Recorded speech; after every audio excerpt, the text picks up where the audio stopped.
PM किसान सम्मान निधि योजना को लेकर 8 करोड़ किसानों के खाते में पैसा डालने की प्रधानमंत्री नरेंद्र मोदी जी ने 23 मार्च को घोषणा की थी।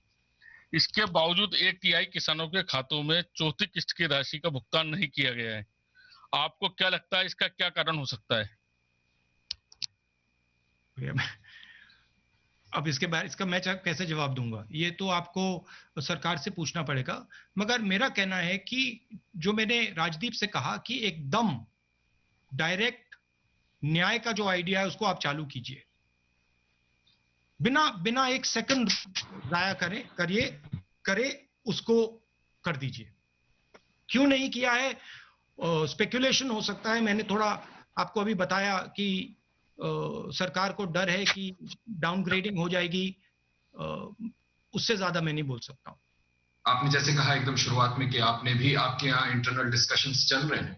मैं जानना चाहता हूं सर, जो डीप फाइनेंशियल क्राइसिस से हम गुजर रहे हैं अभी, उसको लेकर के आपने अपने जो कांग्रेस रूल्ड स्टेट्स के चीफ मिनिस्टर्स हैं उनको क्या सुझाव दिया है ताकि इससे हम बाहर निकल सके? क्योंकि सीमिंगली हम देख रहे हैं बीजेपी रूल्ड स्टेट के चीफ मिनिस्टर से बहुत ज्यादा इसको लेकर के कुछ सुना नहीं है।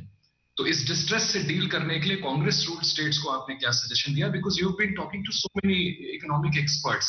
सर एक just add, let me add one more thing. आपने अभी कुछ दिनों पहले एक इशू और रेस किया था आरोग्य सेतु को लेकर के। एक रैंडम ट्विटर यूजर ने इस पर कुछ सवाल उठाए थे जिसपे आरोग्य सेतु की तरफ से रिस्पॉन्स भी दिया गया था। उन्होंने उन ऑब्जेक्शंस को कहा कि ये चीजें वैलिड नहीं है। आपको क्या लगता है सर इसके बाद की, क्या do you still stand by your stand on Aarogya Setu कि वो पूरी तरह से फुल प्रूफ नहीं है? अगर इन दोनों सवाल का आप प्लीज काइंडली जवाब दें। तो जो आरोग्य सेतु का वो ऐप है उसको हैकर्स ने तो उसको क्रैक भी कर दिया है, वो तो पब्लिक नॉलेज है। मगर मेरी मेन इशू उसमें ये है कि आप उसको ओपन सोर्स करिए। उसका जो इंटरनल प्रोग्राम है, उसका जो स्ट्रक्चर है, वो पूरा सबको खोल के दिखा दीजिए। सिंगापुर का जो ऐप है वो ओपन सोर्स है, उसको कोई भी खोल के देख सकता है।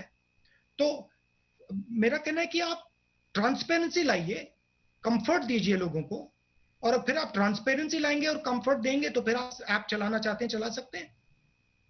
सर जो स्टेट चीफ मिनिस्टर्स को आपने, स्टेट चीफ मिनिस्टर, देखिए मेरा रोल उनको एडवाइस करने का नहीं है। मेरा रोल, जो हमारे 3 चीफ मिनिस्टर्स हैं, मनमोहन सिंह जी, कांग्रेस प्रेसिडेंट, हम सब कुछ ही दिन पहले हमने एक डिस्कशन किया, और उस डिस्कशन में जनरली जो हमारे पंजाब, राजस्थान, पौंडीचेरी में जो छत्तीसगढ़ में जो सिचुएशन है उसके बारे में उन्होंने हमें ब्रीफ किया। उनका कहना था कि लड़ने के लिए डिसेंट्रलाइजेशन की जरूरत है, और उनका कहना था कि जो सरकार, सेंट्रल गवर्नमेंट से जो उनको पैसा मिलना चाहिए वो उनको मिल नहीं रहा है, तो उनको बोरो करने की जरूरत, बोरो करना पड़ रहा है, उससे उनको काफी मुश्किल हो रही है। ये बेसिक उनकी पोजीशन थी। और फिर अलग अलग स्टेट्स में अलग अलग इश्यूज थे। पंजाब में इशू था कि जो मैंने सप्लाई चेन की बात की, कि अगर आपने मेन सप्लाई चेन की जगह रेड कर दिया तो फिर मतलब वहां पे इकोनॉमी शुरू ही नहीं हो सकती।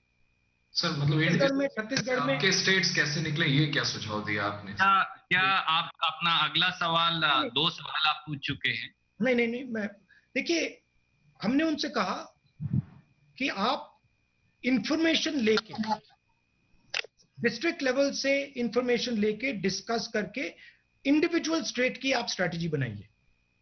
अगर इनपुट की जरूरत है तो हम पीरियोडिकली जो हमारे चीफ मिनिस्टर्स हैं उनको एक साथ बैठाकर डिस्कशन करके हम असिस्ट कर सकते हैं। बट हमने कोई ऊपर से फोर्सिबली कोई सजेशन नहीं दिया है।